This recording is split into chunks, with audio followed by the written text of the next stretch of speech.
देखिए बेसिकली क्या है कि अगर कोई चीज़ फिजिकल करनी होती है, अगर हमें कहीं कोई झंडा लगाना होता है, कहीं कोई कपड़े पहनने होते हैं, कोई नारा लगाना होता है, तो वो एक ड्यूटी मान के लोग कर देते हैं। लेकिन जैसे कि आपने बताया कि लोग बताने से कराते हैं, तो मैं जिस बात में पहले आ रहा था वही बात है कि मानसिकता जो है कि जो हमारे दिल में है, वो पहले दिमाग में है, फिर दिल में आएगी और दिल से निकल के ज़ुबान पे आएगी। उसको कहने के लिए जज़्बा चाहिए, हिम्मत चाहिए और उसके लिए टाइम भी चाहिए, क्योंकि आपको समाज में जाके लोगों को टाइम देना पड़ेगा, उनको समझाना पड़ेगा। और इवन आज की डेट में समझाना कोई नहीं चाहता है, सब कोई रेडीमेड चाहते हैं कि एक पर्चा बाँट दिया, एक झंडा लगा दिया, एक भजन गा दिया, सिंपल हो गया। एडवर्टाइज़मेंट आप देखते होंगे, सबसे ज़्यादा एडवर्टाइज़मेंट में महिलाओं का सहयोग रहता है। कभी भी आप उठा के देख लेना, उसमें क्वेश्चन ये मेरा है, क्यों रहेगा? बच्चे की साबुन से लेके स्कूटी तक महिलाओं का वो रहता है कि मम्मी चाहती है अच्छा चॉइस। तो मतलब कि उनको पता है कि हम अगर महिला की ऐड दिखाएँगे तो महिला ही घर के अंदर ये मैसेज पहुँचाएगी कि ये चीज़ अच्छी है, ये चीज़ गलत है। ऐसे ही जो बाबा साहब का मिशन है, वो अगर हम महिलाओं के बीच में अलग जगाएँगे, महिलाओं को बताएँगे कि बाबा साहब ने हमारे लिए क्या-क्या किया, तो वो यहाँ अपने बच्चों को तो क्या, वो बाहर भी इस चीज़ के लिए बारे में, क्योंकि महिला जो होती है, महिला कहीं भी अड़ के खड़ी हो जाती है अगर वो चाहे तो।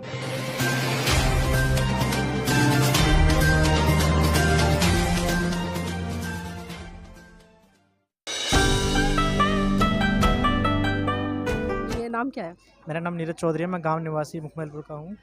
और नीरज, जिस तरह से हम देख रहे हैं आज मिशन मूवमेंट में युवाओं की भागीदारी बढ़ चढ़ कर तो हो रही है, लेकिन कहीं ना कहीं जो आज का यूथ है उसमें होश कम और जोश ज़्यादा दिखाई देता है। ये बिल्कुल आपकी बात सत्य है, उनमें जोश ज़्यादा होश कम है, जो भी आपने बात की है। पर मेरा एक मानना है, मैं सिर्फ आज के प्रोग्राम को टारगेट करने वाली बात करता हूँ।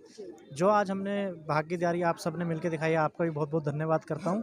जो आपने महिलाओं को इतना अच्छा कैडर दिया और महिलाओं को समझाया उनके हक अधिकार के बारे में कि हिंदू कोड बिल क्या है, और मतलब जो भी आपने बातें कही, बहुत अच्छी बात की है, मैं आपका भी धन्यवाद देता हूँ। और ये पहल है अभी गाँव मुखमेलपुर से, और जैसे कि एक नारा चला था कि हर गांव अभियान के तहत जो चला था नारा, इसको भी हम लेके चलेंगे, हर गांव अभियान को चलाएंगे और बाबा साहब की बात घर घर तक पहुंचाएंगे, जिसमें हम लोगों को तो जागरूक होना ही होना है। हम तो जागरूक है और उन सभी को लोगों को जागरूक करना है जो जागरूक नहीं है। और सबसे बड़ी बात है, जो महिला जागरूक नहीं है उनको भी हम जागरूक करने का काम कर रहे हैं। क्योंकि एक मैं छोटा सा आपको एग्जाम्पल दे रहा हूँ, एडवर्टाइजमेंट आप देखते होंगे, सबसे ज़्यादा एडवर्टाइजमेंट में महिलाओं का सहयोग रहता है।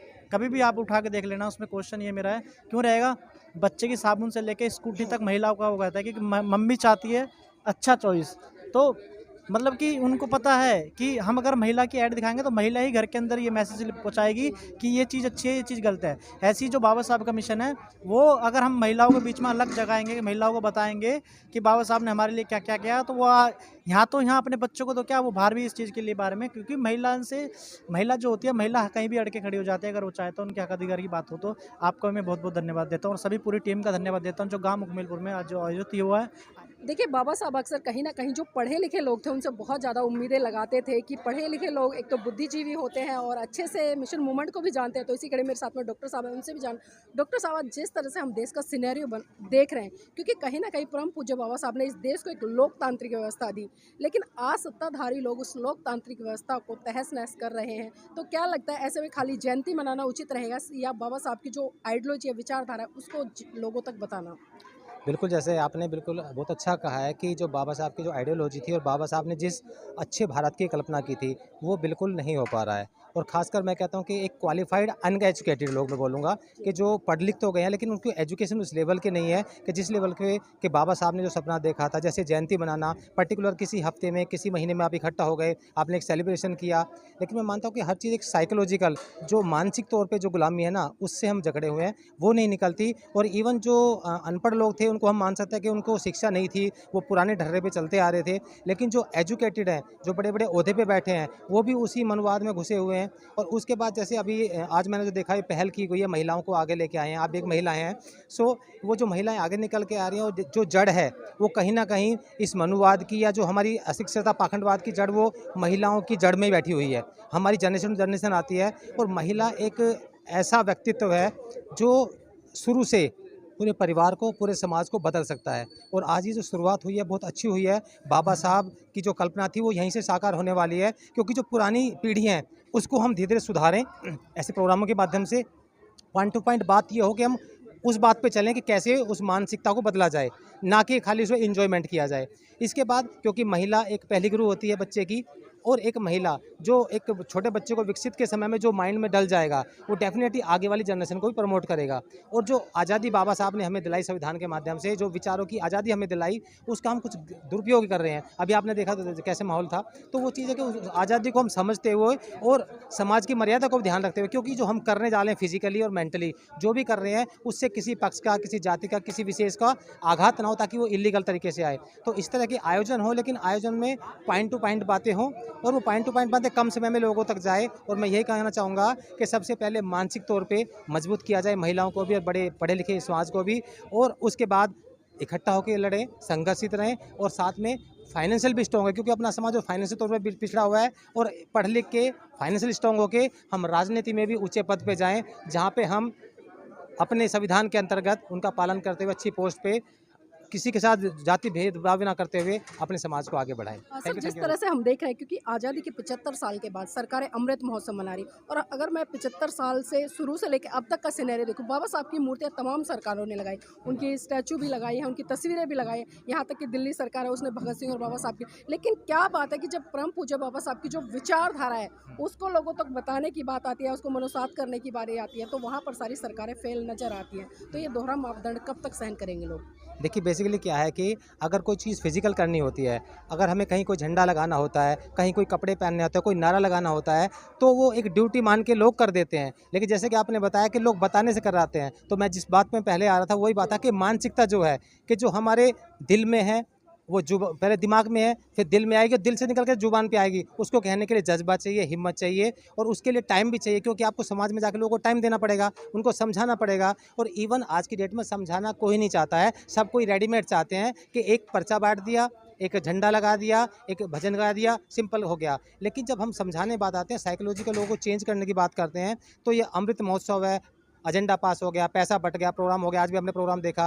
लेकिन मैं ये मानता हूँ कि उस प्रोग्रामों से, महोत्सव से कुछ होने वाला नहीं है, जब तक उसमें से किसी भी एक बात को हम यहाँ माइंड में न लेके आएंगे और उसको अपने परिवार में, सबसे पहले तो हम दूसरों को चेंज करने की बात करते हैं, मेरा समाज ऐसा हो गया, मेरा वो हो गया।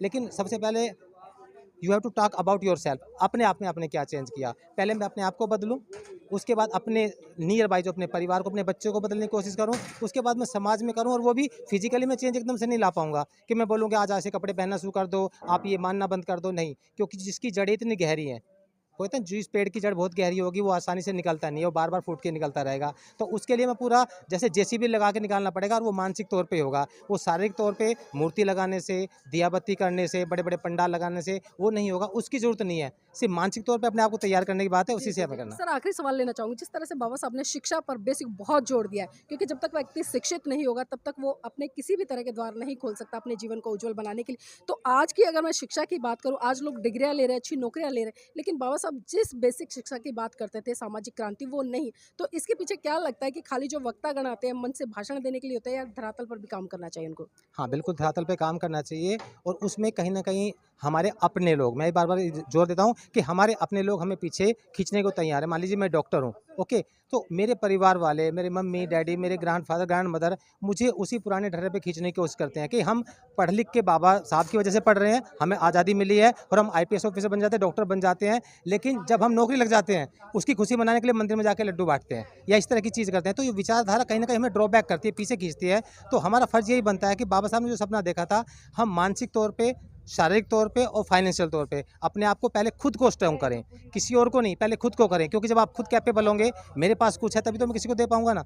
अच्छा, मैं मानसिक हो चाहे शारीरिक हो, फिजिकल हो, मेरे पास पैसा हो, मैं किसी को दे पाऊंगा। पहले अपने आप को स्ट्रॉन्ग करें, अपने नियर बाई को स्ट्रॉन्ग करें, अपने समाज को, अपने आसपास के दायरे को, देन उसके बाद बाहर निकलें। लेकिन किसी चीज़ को एकदम से बदलाव करने की कोशिश ना करें, और एकदम से चीज़ बदलती भी नहीं है। मैं चाहूँ एकदम से धूप से छाँव हो जाए पॉसिबल नहीं, क्योंकि धीरे धीरे सूरज ढलेगा होगा।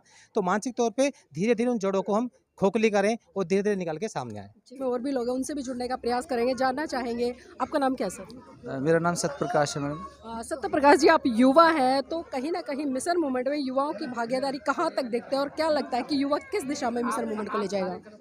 देखिए जी, कोई भी मिशन हो, कोई भी कार्यक्रम हो, इसमें जैसे आजकल क्या है ना, युवाओं की भागीदारी बहुत ज़रूरी है, युवाओं की और महिलाओं की। क्योंकि हमारा संविधान भी, बाबा साहब ने संविधान में महिलाओं को और 50% की भागीदारी के लिए बाबा साहब ने कहा था कि भाई जिस देश की महिलाएं जितनी सक्षम होंगी, उस देश की उतनी उन्नति को मैं मापता हूँ। तो किसी भी संगठन में, किसी भी मिशन में महिलाओं का और युवाओं का 50% जो प्रतिशत दिया गया है वो बहुत आवश्यक है, मेरे हिसाब से होना चाहिए और हम सबको उसमें अग्रसर भी होना चाहिए। जी, अब किसी भी महान पुरुष की जयंती मनाना सिर्फ खाली जय जयकार तक सीमित रहनी चाहिए या उसके विचारों को मनोसात करके उनको प्रचारित और प्रसारित करने तक रहनी चाहिए? देखिए जैसे बाबा साहब की हम बात करें तो बाबा साहब कोई सिर्फ हम महामानव के नाम से नहीं जानते, लेकिन बाबा साहब एक विचारधारा है, वो कोई व्यक्ति विशेष नहीं है। तो बाबा साहब तो एक सौम्य ही एक विचारधारा है।